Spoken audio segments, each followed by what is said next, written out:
Your images of prostitution may be shattered by what you're about to learn.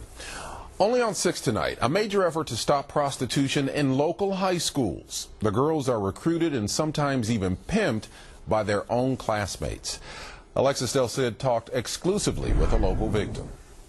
Several investigators tell us that high school prostitution here in the local area is real, and it's getting worse. And tonight, for the first time ever, the woman you're about to meet is sharing her story publicly. Not as a victim, though, as a survivor who's hoping to save others. Looking at 30-year-old Jessica Richardson's old family photos, you'd never guess the horrific childhood she endured. This is me. I was about 5 or 6. I was already accustomed to having sex. The Gresham business owner, active in her community and church, is a happily married mother of 4 small children. But she says the sex abuse she suffered as a child at the hands of 3 neighborhood teenagers tormented her until she broke. I dropped out of high school with a 3.8 GPA my sophomore year. I was the captain of my junior varsity cheerleading team. Then she met someone who made her feel safe. He built me up and made me feel so special. And he was 43 at the time, and he told me I was worth more. She would soon learn he was being literal. 2 weeks later, he was her pimp, and by her 18th birthday, Jessica says she'd been with thousands of men. Thousands. Thousands. Thousands. On the streets, you're turning 10, 20 a day. In the hotels, it might be 3 to 10.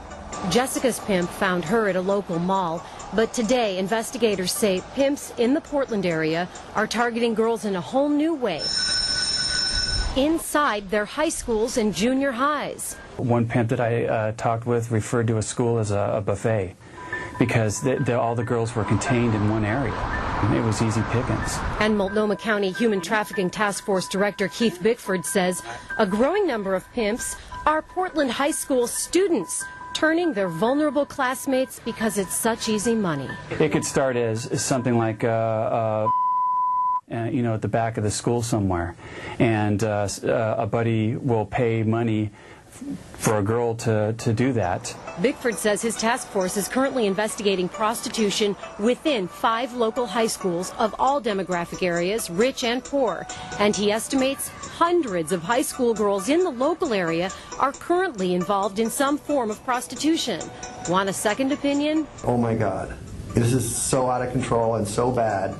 I mean, it is just mind-boggling to a guy that's been a cop for this long, and to see the lack of resources and the lack of help. Portland Police Vice Sergeant Doug Justice says in nearly 30 years on the force, he's never seen anything as bad as the child sex trafficking situation in the Portland area, and his partner agrees. Good girls that come from great families, good strong families with a mother and a father that care about them a lot, get into prostitution. This is like Oswego, West Lynn, Estacada, you name it. Rentals everywhere, it's happening.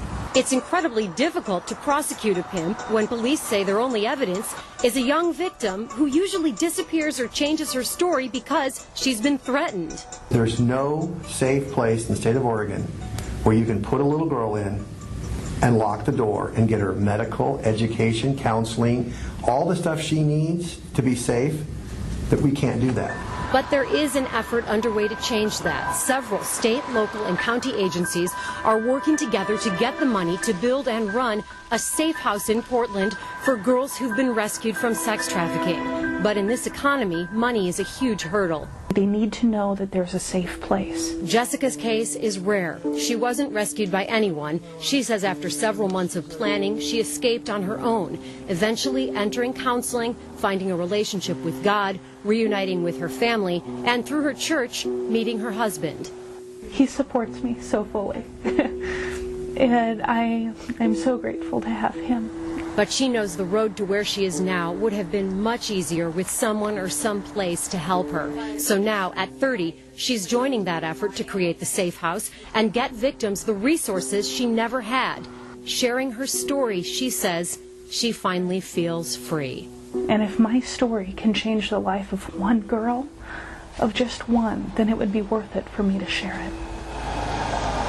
Right now, the Human Trafficking Task Force is working in several local schools, educating teachers and administrators on the signs to look for to know if a student is involved in the sex trade.